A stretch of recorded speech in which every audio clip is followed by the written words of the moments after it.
What was the biggest moment of discouragement you faced and overcame when making this movie?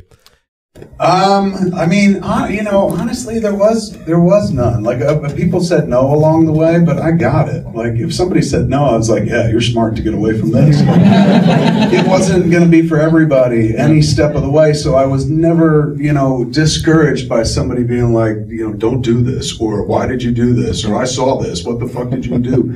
You know, it was just one of those things where I'm like, well, I know I'm not trying to make a mainstream movie, I'm trying to make a midnight movie, and that's going to be for a select group. And I appreciate the fact that anybody would come see this. Like, that's what kills me. Like, you know, it's adorable that everyone came to the 420 show, but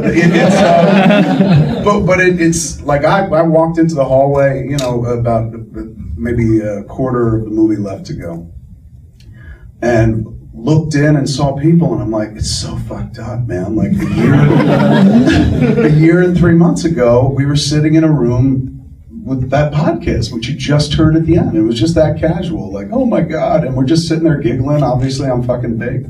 And thank God I stayed baked, because if I ever wasn't, I might have been like, oh, what, Walrus movie, you know, and then fucking felt better.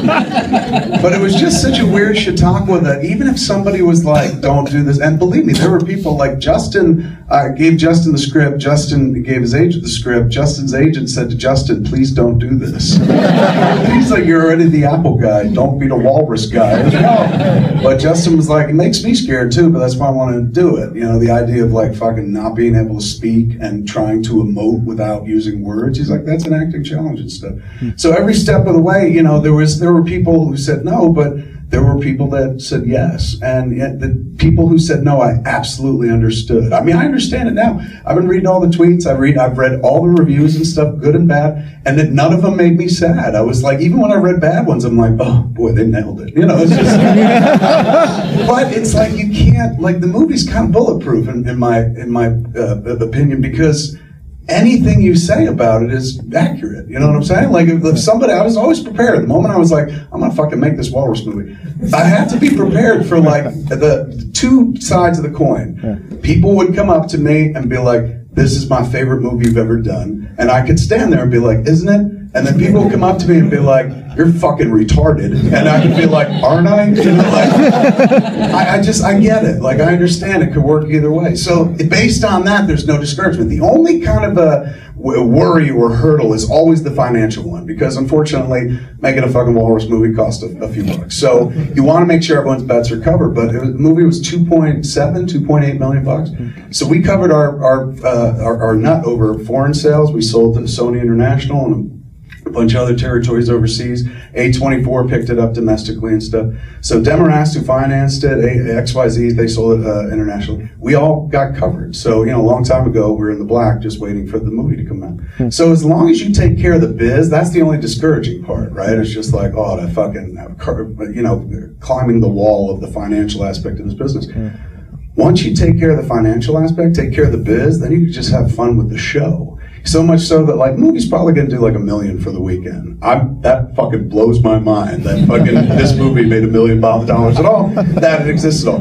But like, it's cool. Like, we're all kind of fine. It'd be great if it took off and people were like, the Walrus movie's the must-see movie there. That was never gonna happen. Never. But I don't know. I honestly, like, I keep trying to find discouragement and stuff. And even this morning when I woke up and they're like, I said, what'd it do? And they're like, did fine, but it's not gonna light the world on fire. I was like, that's the story of Kev Smith's life, you know. So it all seems to fit part and parcel. But yeah, I mean, honestly, I can't think of any discouragement. And like, you know,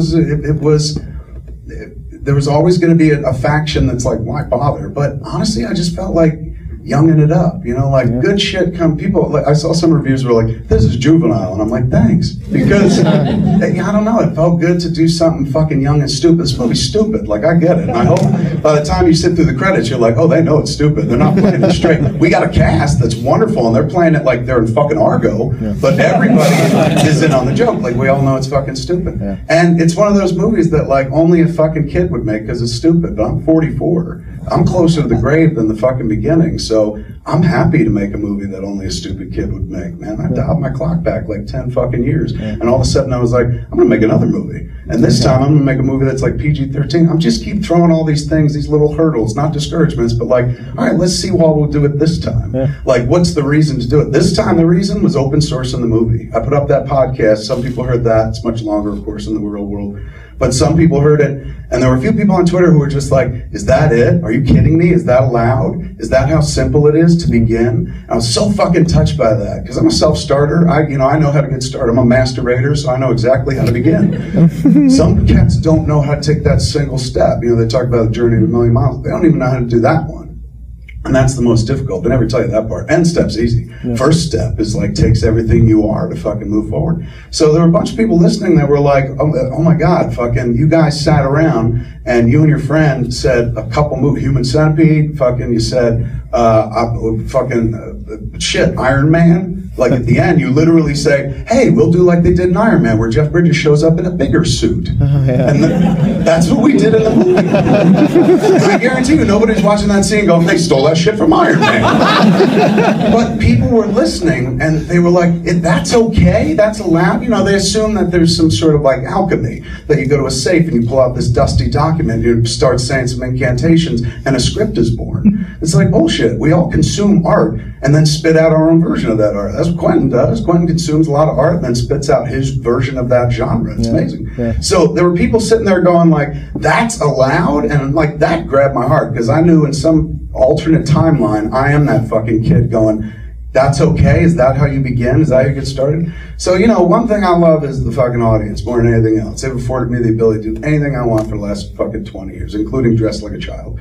So at the end of the day, I like to give back. Can't give the movies to them for free because people pay money for those, and that's a business and shit like that. But that's why I love the podcast, because I was like, take them. I'll fucking record as many as you want to listen to, free for nothing, no subscription, blah, blah, blah.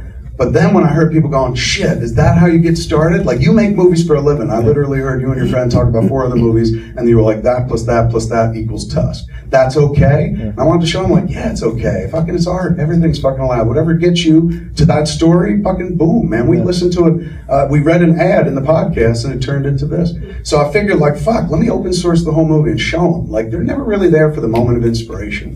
They're always there when you're like, hey, we're making a movie, the script is done, and these people are cast, and this is what the budget is. But they were literally, we had a microphone on the moment where the light bulb went off. It was like, oh, fuck, this could be a horror movie. So I felt like, shit, they've already started taking the journey with us. Take them the rest of the way. Like, I know how to do this. Some people don't. So I'm like, fuck, I could show them the ups and downs, the trials, tribulations, fucking how difficult and or easy it is.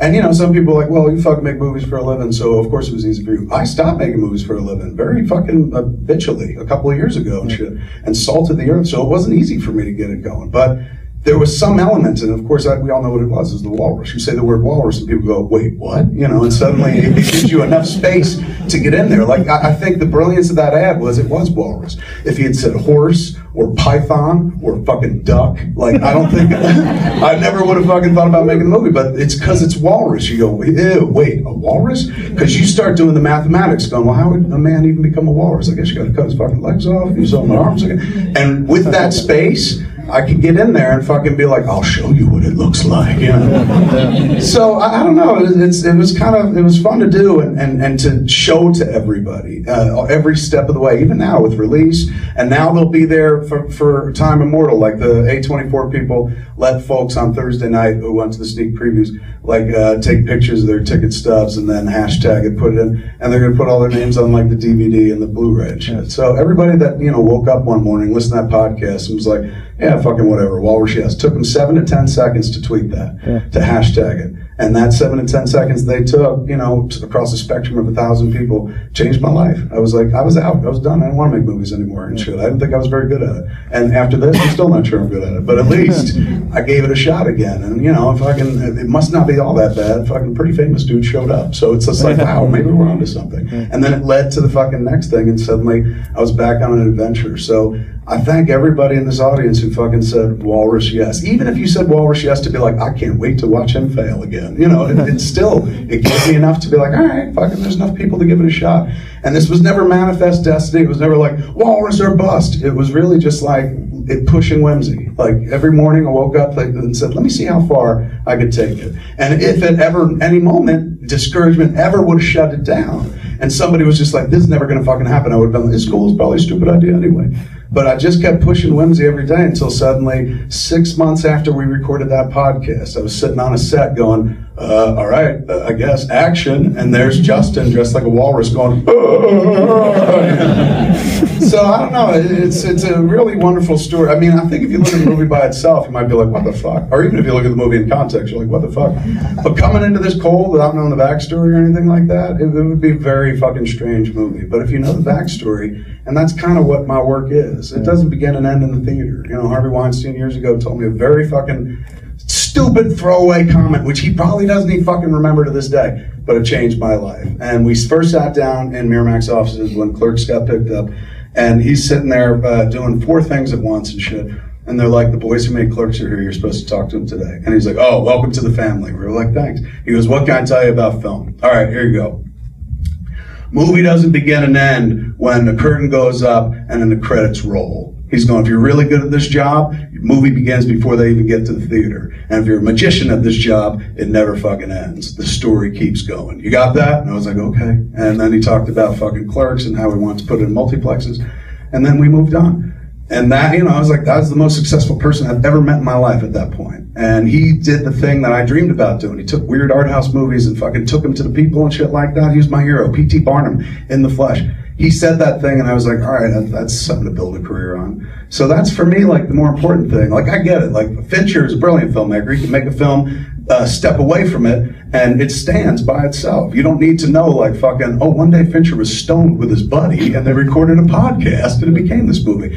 You can just look at it and that's it. I'm not that guy. I'm not Fincher. I never have been, never will be. Part of my thing is like, here's the movie, but that's just second act. First act was really interesting how we got here, and then what happened afterwards, that was interesting too. So I just like to keep the movie going, you know, it's just like that song, the movie never ends, it goes on and on and on and on. Yeah. So this to me is still a continuation of the Red State movie. I don't get to this movie without Red State. Yeah. And that's how I live my life, man, just movie to movie to movie, and one day I'll be fucking dead, and I'll be like, all right, well that was interesting.